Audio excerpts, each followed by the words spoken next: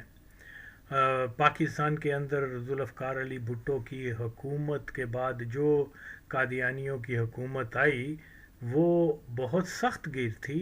انہوں نے بے شمار ظلم کیے، لوگوں کو مارا اور ہر طرح کا جبر اور ستم کیا. خاص طور پہ جو اس کے اوپوننٹ تھے ماشاء اللہ کے ضیاء حکومت کے خلاف. تو کیونکہ بد نصیبی یہ ہے کہ درست تاریخ جو ہے وہ لکھی نہیں گئی، بتایا نہیں گیا. ہم جیسے کردار جو آج زندہ ہیں، ہم اپنے طور پر جو ہمیں معلوم ہے، جو آنکھوں دیکھا حال ہے، وہ ہم بیان کرتے ہیں آج کی نسل کو. اور آج کی نسل مکمل طور پہ سیکولرز اور لبرل اور مولوی ان دونوں کے تال میل سے گمراہ ہو چکی ہے. تال میل یعنی غلط معلومات پھیلانے کی وجہ سے یہ تال میل ہے لبرلز کا اور مولویوں کا، کہ یہ اپنے اپنے طور پر غلط تاریخ بتاتے ہیں. تو آپ نے دیکھا ہوگا کہ میں نے کس طریقے سے جو بڑے بڑے کہتے تھے وہ مزمل شاہ ہے اور غیاس ہے، کوئی وہ اشتیاق ہے، کوئی فلانا فلانا، ان کو تو میں نے ایسا ذلیل و رسوا کیا ہے. اور اگر میں فوکس ان کی، میں نے بتایا نا کہ میں نہیں سنتا ان کی سپیچز کو، اگر سنوں تو پھر میرا فوکس ادھر ہو جائے گا، ان کے پیچھے پڑ جاؤں گا. اور میں کوئی اب اتنا انرجیٹک بھی نہیں رہا کہ ہر موضوع کے اوپر جو ہے اپنی مصروف زندگی سے وقت نکال کر. اور یہ تو بہرحال اسی لیے میں اوائڈ کرتا ہوں کہ ان لبرلز وغیرہ کی.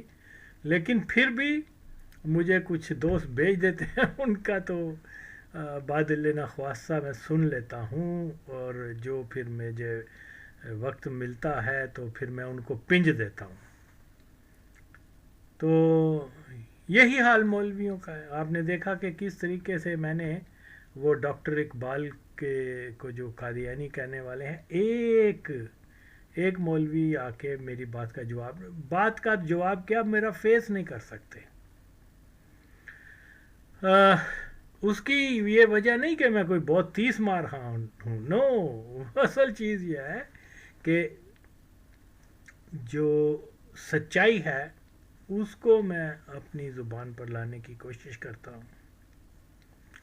تو یہاں کیونکہ مسلسل جو ہے مولویوں نے بھی گمراہی پیدا کی ہے، اور کیونکہ اگین یاد رکھیں کہ جنرل ضیاء الحق کے وقت میں مکمل طور پہ، یعنی امیجن کریں ٹی وی پہ جو نیوز کاسٹر سے لے کر منسٹر جنرل جو بڑے بڑے عہدے، نیوز کاسٹر تک جو ہے وہ مرزائی تھے زیادہ تر ضیاء رجیم میں، کہ وہ اتنا بڑا مرزائی تھا حرام زادہ.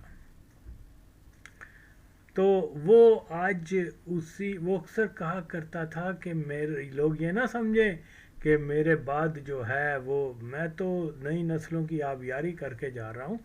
اور یہ بالکل ٹھیک ہے، یہ سچ ہے کہ جو کچھ اس نے بیج بوئے تھے، کیا شہباز شریف ہو، کیا عمران خان ہو، کیا زرداری ہو، کیا فوجی جرنیل ہو، کیا بیوروکریسی ہو، وہ آج جو ہے تناور درخت بن کے، اور ان کی جڑیں جو ہیں وہ پاکستان کے کیا کہتے ہیں عوام کا خون چوس کے تو وہ درخت کو توانا کر رہے ہیں. اور اس درخت کا نام کیا ہے؟ قادیانی درخت، جس کی آبیاری ضیاء الحق نے بھی کی تھی، کیونکہ یہ درخت سوکھ رہا تھا، بھٹو اس کی شاخیں کاٹ رہا تھا، تو ضیاء الحق نے اس کو دوبارہ آ کر توانا کر دیا. اب وہ پاکستان کے سروائیول کے اوپر جو ہے وہ ایک بہت بڑا تھریٹ ہے وہ درخت. یہ جو بھی جتنے بھی سو کولڈ جہادسٹ وغیرہ یہ قادیانیوں نے پیدا کیے ہیں. یہ قادیانیوں نے ہی، قادیانی اور زائنسٹ ایک ہیں، یہ خود ہی انہوں نے القاعدہ اور النصرہ، داعش اور کیا جنگوی اور یہ وہ خود ہی پیدا کی ہیں. ان کو مختلف ممالک میں حکومتیں بھی دی ہیں اور انہی کے ذریعے جو ہے کوئی فالس فلیگ کروا کے حماس کی صورت میں یا کسی اور، تو وہ اس کو بیس بنا کر حماس کو تو نہیں مارتے، طالبان کو تو نہیں مارتے ہیں تو غریب مسلمانوں کو، نہتے مسلمانوں کو ایکسپینڈ کرتے ہیں اپنی ٹیریٹری، اپنا ملک کو، اپنے وہ انہی کے نام کے اوپر کہ جی انہوں نے یہ کیا تھا، جہاد کا نام لیا تھا، یہ حملہ کر دیا تھا اسرائیل پر، اور یہ ایک مسلسل پریکٹس کر رہے ہیں. تو بہرحال اس کے اوپر بھی تو دیکھیے جی. اب میں یہ بتاؤں کہ جو لوگ کہتے ہیں یہ کیا نام ہے مولانا نورانی صاحب، بھائی مولانا نورانی کیا ہے؟ 1953 کی جو تحریک تھی اس میں بھی بڑے بڑے اس وقت کے کھرپینچ مولوی شامل ہوئے تھے، اوکے.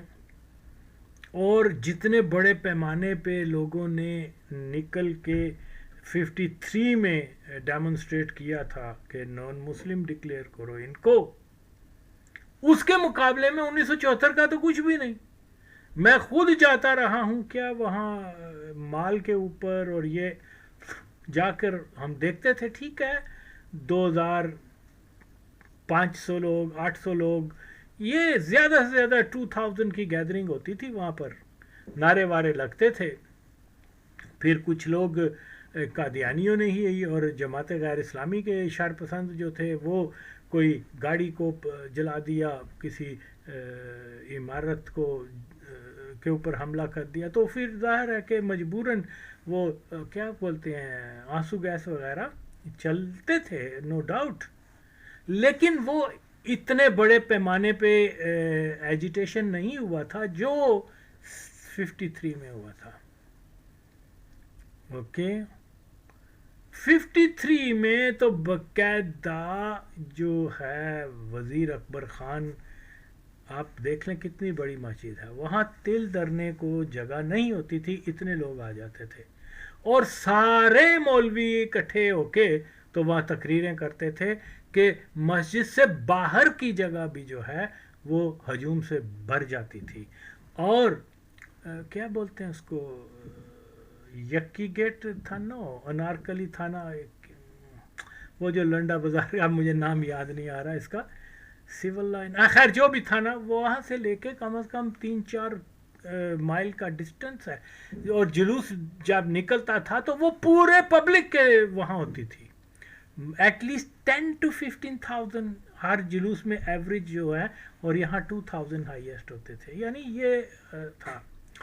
اتنے بڑی ڈیمونسٹریشن کو فوج نے 6 مارچ 1953 کے جو آپریشن شروع کیا، ود ان فیو ویکس اس کو سب مار مور کے ٹھنڈا کر دیا. مولوی بھاگ گئے، کسی نے برقع پہن کے بھاگا، کوئی کچھ. تو بھٹو دیکھیے، جب اس وقت خواجہ ناظم قادیانی کی حکومت تھی، رائٹ، وہ کوئی اتنا پاپولر لیڈر نہیں تھا. ذوالفقار علی بھٹو تو اس کے مقابلے میں بہت پاپولر لیڈر تھا، عوام میں اس کی جڑیں تھیں، اور وہ قومی کیا لیڈر بن گیا ہوا تھا. اور فوج اور سارے چیزیں بھی اس کے ساتھ اس وقت تک تو سارا ٹھیک تھا. وہ اگر کہتا کہ بھئی ان کو کرش کر دو مولویوں کو، 2 دن میں سب مولویوں نے بھاگ جانا تھا. لیکن جو فیکٹ ہیں وہ یہی ہے، اس نے کہا نو. 53 میں بھی ہم نے طاقت استعمال حکومت نے کی تھی، اس کا نتیجہ کوئی اچھا نہیں نکلا. اوکے، طاقت استعمال نہیں کرنی، یہ اس کی، یار آپ جائیں، آپ تاریخ کو جائیں، فیکٹ فائنڈنگ کریں. بھٹو نے پہلی تقریر میں یہی کہا تھا کہ نو، ہم نے کوئی طاقت استعمال نہیں کرنی. اگر آج کوئی جنرل شعیب جیسا مادر چود حرام زادہ قادیانی جو ہے اور اس قسم کی آ کے باتیں کرتے ہیں کہ جی وہ بھٹو نے یہ کرنا یا مقبول جان جیسا حرام النسل، تو ڈیفینیٹلی کنڈیشن ڈفرینٹ تھی. اسی زمانے میں فوجیوں کو بنگلہ دیش ہندوستان کی جیل سے بھی نکالا تھا، اور وہ اندرا گاندھی کے ساتھ ایک کامیاب شملہ میں، تو وہ تو بہت پاپولر ہو چکا ہوا تھا. اگر وہ کہتا کہ بھئی یہ جو مظاہرین ہیں اس کو کچل دو، 10-15 100-200 کو بھی مرواتے تو یہ سارے اندر بڑھ جانے تھے. آج دیکھ لیں وہ خادم قادیان نے چھوٹے چھوٹے بچوں کو، کتنے 10-15 بچوں کو مروا دیا اور پھر آرام سے گھر آ کے بیٹھ گیا.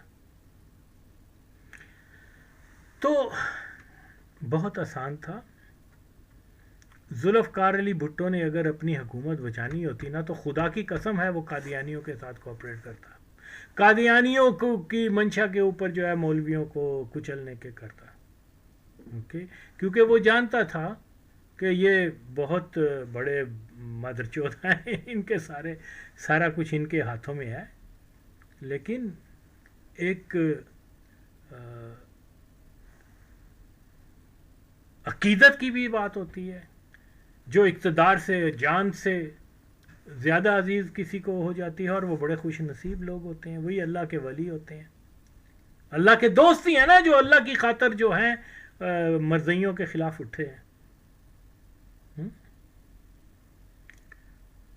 اب کوئی مادر چود آ کے یہ کہے کہ جی وہ بھٹو شرابی تھا تو اس کی نسل جو ہے نا اس میں شراب کا دخل ہوگا یا کوئی کسی اور کا دخل ہوگا. تو بہرحال یہ باتیں سمجھنے سے تعلق رکھتے. تو پھر ہم یہ دیکھیے، یہ نورانی جو ہے یہ تو جانتا تھا کہ ذوالفقار علی بھٹو کے زمانے میں وہ مرزئیوں کو بڑے بڑے عہدوں سے نکال رہا تھا. وہ رول آف فیتھ، رول نکل جاتا منہ سے، رول آف فیتھ جو ہے اس نے لگا دیا تھا. وہ مرزئیوں کا جانی دشمن تھا. اوکے، اور اس نے جو ہے بہت بڑا فیصلہ کیا کہ ان کو نان مسلم ڈکلیئر کر دیا. وہ جانتا تھا کہ بھٹو نے کہا کہ میں اپنی موت کے پروانے پر دستخط کر رہا ہوں، اور اس کے بعد بھی اس نے اپنے مسلک کی پاسداری نہیں کی. کیونکہ بریلوی مسلک میں یہ ہے کہ آپ غیر سنی بریلوی کے جو دوسرے گروپ ہیں، دیوبندی، وہابی، شیعہ وغیرہ، ان کے ساتھ کسی قسم کا اتحاد نہیں کر سکتے. تو اسی لیے میں کہہ رہا ہوں، جو آدمی فخریہ طور پر کہتا تھا کہ میں اس مسلک کا کاربند ہوں، اپنے مسلک پر اس نے جو ہے وہ اس کا پاسداری نہیں کی. ٹھیک ہے، عقیدتاً درست تھا، اللہ اس کو جنت نصیب کرے، ہم تو یہی کہتے ہیں، اس کے خطائیں معاف کریں. لیکن یہ ایک خطا، بہت بری خطا تھی. اس نے ساری چیزیں اس کے سامنے تھیں. کم از کم یہی سوچ لیتا یار، اس ذوالفقار علی بھٹو نے جو ہے وہ اسلامی کانفرنس بلائی ہے، وہ جناب اسلامی بلاک بنانے کی بات کر رہا ہے، اس نے مرزئیوں کو نان مسلم ڈکلیئر کیا ہے. پاکستان کی تاریخ میں سب سے زیادہ اسلامی فیصلے حمایت میں بھٹو کے دور میں ہوئے ہیں. اور یہاں تک کہ پاکستان میں کوئی بھی قانون سازی شریعت اسلامیہ کے خلاف نہیں ہوگی. چلو یہی سوچ لیتا. لیکن آج یہ کہہ رہے ہیں جی وہ مولوی مفتی محمود نے ڈیزل کے والد جو تھا، اوکے، اس کا کردار کیا. وہ دیکھو، وہ پھجے کے پائے جب یہ منسٹر بنا نا، کیا بولتے ہیں اس کو، چیف منسٹر بنا تھا خیبر پختونخوا کا، تو لاہور کی سے جو فلائٹ پشاور جاتی تھی ہفتے میں 2 یا 1 بار، تو وہ اسپیشلی صبح کے جو 2 دیگیں پھجے سے اسپیشلی آرڈر ہوتی تھی، اور وہ جناب اس کے اندر بیٹھا کر تو اس کو بھیجی جاتی تھی پشاور میں، اور وہ جب بھی وہاں آتا تھا لاہور میں تو وہ بھجے کے پائے کھانے اور دیگ کی دیگ خالی کر جاتا تھا. اوکے، اتنا وہ شکمبو تھا. جو تو یہ، اور پھر جب وہ چیف منسٹر بنا تو اس نے کہا کہ مجھے توپ کا لائسنس دو. یہ جہالت کی انتہا ہے یار. لوگ کہتے ہیں بہت بڑا وہ اسکالر تھا، یہ تھا وہ تھا. اوکے، اب توپ کا لائسنس لے کے اس نے اسکالری کا اپنے وہ بینڈ بجانا تھا. واٹ از دس؟ خیر، تو یہ لوگ جو ہیں یہ کریڈٹ اپنے نام کر رہے ہیں، لیکن اللہ نے شہادت کا رتبہ ذوالفقار علی بھٹو کو دیا، ان کو نہیں دیا. یہ کوئی ہارٹ اٹیک سے مر گیا، کوئی ڈائبٹیز سے مر گیا، کوئی کسی بیماری سے مر گیا، اور اگر شہید ہوا ہے، پھانسی لگا ہے قادیانیوں کے ہاتھوں، وہ بھٹو لگا ہے. تو اللہ کے فیصلے آپ کے سامنے ہیں. اور سارا کچھ چھوڑ دو. اگر میں نورانی کی جگہ ہوتا، میں کم از کم اس فیصلے کی حمایت نہ کرتا کہ بھٹو کو پھانسی لگنی چاہیے، کیونکہ میری آنکھوں کے سامنے اس بندے نے جو کیا ہے، میرے سامنے کے بھی مرزائیوں کو نان مسلم ڈکلیئر کر دیا ہے. اور ساری باتیں چھوڑ دیں، صرف اسی کے اوپر ہی آ جائیں. چھوڑ دیں کہ وہ اسلامی بلاگ بنا رہا ہے، چھوڑ دیں کہ وہ پاکستان کے اندر اس نے اسلامی کانفرنس اور جو بھی اسلام دوست اصلاحات کی ہیں ان سب کو جو ایک طرف رکھ دیں. صرف یہی سوچ لے کہ یار اس آدمی نے اتنی جرت کی کہ اتنے بڑے مافیا کو نان مسلم ڈکلیئر کر دیا سارے تھریٹس کے بعد. اب ضیاء الحق نے اس کو کورٹ میں لا کے تو سزائے موت دے رہا ہے. کم از کم میں اتنا کہوں یار چلو اس نے جو بڑا اسلام کی خدمت کی ہے اس بارے میں اس کو ہینگ نہ کرو. بیان ہی دے دیتا، لیکن اس نے کہا نہیں. تو یہ چیزیں کیونکہ آج لوگوں کو معلوم نہیں ہے. دیکھیے، میں تو وہ دن بھی جانتا ہوں جب یہ لاہور کے ایئرپورٹ پر ذوالفقار علی بھٹو آیا تھا، جب پہلی بار کراچی جیل سے رہا ہوا ضمانت کے اوپر جب لاہور آیا تو وہ بہت تاریخی، بہت لوگ تھے. Millions of people were there to receive Bhutto Lahore airport پر. تو آئی ریممبر کہ وہ مال روڈ کہاں ہے، کچہری کہاں ہے، کیا بولتے ہیں، ضلع کچہری سے اگر شروع ہوں تو ایئرپورٹ تک لوگ ہی لوگ تھے. وہاں اتفاق سے مولوی نورانی صاحب جو ہے وہ کراچی جا رہے تھے فرام لاہور ٹو فلائٹ کے اوپر. تو راستے میں کسی نے پہچان لیا یہ مولوی نورانی ہے، تو وہ پھر اس کو گاڑی سے نکالا اور لوگوں نے مطلب بدتمیزی بھی کی. لیکن کچھ سینئر پیپلز پارٹی کے 1-2 کو تو میں جانتا بھی ہوں، لیکن بہرحال پتہ نہیں اب وہ زندہ بھی ہوں گے. پھر انہوں نے کہا نہیں پلیز، انف از انف، چھوڑ دو، یہ اتنی بدتمیزی نہ کرو. ہم یہ صرف یہ چاہتے ہیں کہ یہ ذوالفقار علی بھٹو کا کہ جیے بھٹو کے نعرے لگائے. تو پھر یہ مولوی نورانی صاحب نے وہاں جیے بھٹو کے نعرے لگائے اور پھر اس کو بتا دیا گیا کہ آپ چلے جاؤ ایئرپورٹ. تو خیر یہی سوچ لیتا. تو یہ کوئی مولویوں کا دباؤ نہیں تھا، ایسے ہی بکواس کرتے ہیں مولویوں کا دباؤ تھا، یہ تھا وہ تھا، جو بھٹو نے کر دیا وہ کر دیا. تو یہ بھٹو نے کہا کہ جی ٹھیک ہے، ہم مظاہرے نہ کرو، آؤ. کیونکہ بھٹو کو تو پتا تھا کہ یہ مظاہرے اور یہ سارا کچھ جو ہو رہا ہے اس کے پیچھے زائنسٹ ہیں. ہی نیو اٹ ویری ویل. اور اس نے مجھے یاد ہے اس نے تقریروں میں کہا کہ یہ جو ختم نبوت کے نام کے اوپر جو ہے ان کے مقاصد کچھ اور ہیں. ختم نبوت نہیں ہے، لیکن یہ ایک انٹرنیشنل کانسپریسی ہے. لیکن اس نے اس کو دوسری طرف لے گیا. اس نے یہ مولویوں کو کہا آؤ بھائی چھوڑو، ان کو نان مسلم ڈکلیئر کرنا نا، وہ کہتے ہیں ہم مسلمان ہیں، آپ کہتے ہو وہ کافر ہیں، آؤ ان کو ہم قومی اسمبلی میں لے آتے ہیں. اوکے. اور اس نے بڑا کلیورلی, وہ ذہین آدمی تھا, اس نے کہا آ جاؤ پھر بھائی. تو وہ مولوی بھی کنونس ہو گئے کہ ٹھیک ہے, مسئلہ تو یہ ہے کہ ان کو نان مسلم ڈکلیئر کرنا ہے, تو اس کے اوپر ڈبیٹ کر لو, ڈبیٹ کا جو نتیجہ ہوگا ہم وہ فیصلہ کر دیں گے. ایون بیفور دیٹ میں پھر یہ کہہ رہا ہوں, 9 جون 1974 میں اس نے جو ہے کہا کہ وہ تو فیصلہ تو ہو چکا ہوا ہے, فیصلہ تو ہو چکا ہوا ہے. کب کہہ رہا ہے؟ ستمبر کی بات نہیں کر رہا, اگست کی بات نہیں کر رہا, جولائی کی بات نہیں کر رہا, یہ کہہ رہا ہے 9 جون 1974 کو. اس وقت تک مولوی اس کے رابطے میں بھی نہیں تھے. تو تاریخ کو مسخ نہ کرو, شخصیت پرستی سے باہر نکلو, حقائق کو جانو. اوکے. اور مولوی نورانی نے اتحاد کر لیا. اس کا نتیجہ کیا نکلا؟ اس کا نتیجہ یہ نکلا, جس بریلوی مکتب کے اسکالر جو ہیں دیوبندیوں, وہابیوں اور ان کے خلاف ہیں, اور ان کے خلاف فتوے دیے ہوئے ہیں بہت شدید نوعیت کے. اوکے.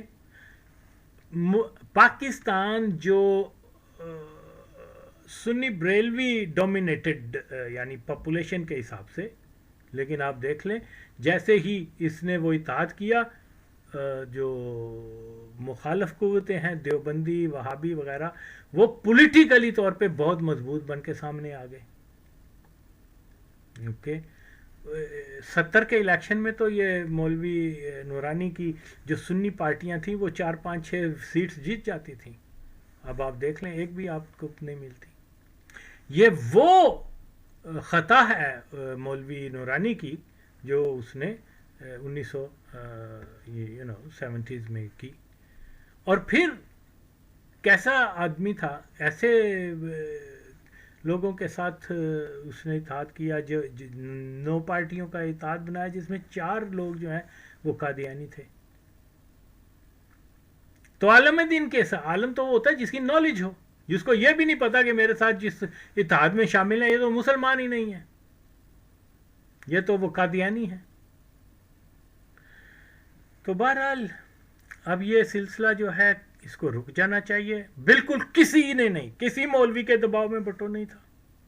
میں پھر کہہ رہا ہوں یار, جو بندہ اپنی جان کے مسئلے کے اوپر ضیاء کے دباؤ میں نہیں آیا اور ریمپ کی اپیل نہیں کی, وہ 2 دن کے اقتدار کے لیے, اقتدار اہم ہوتا ہے یا جان اہم ہوتی ہے بھائی؟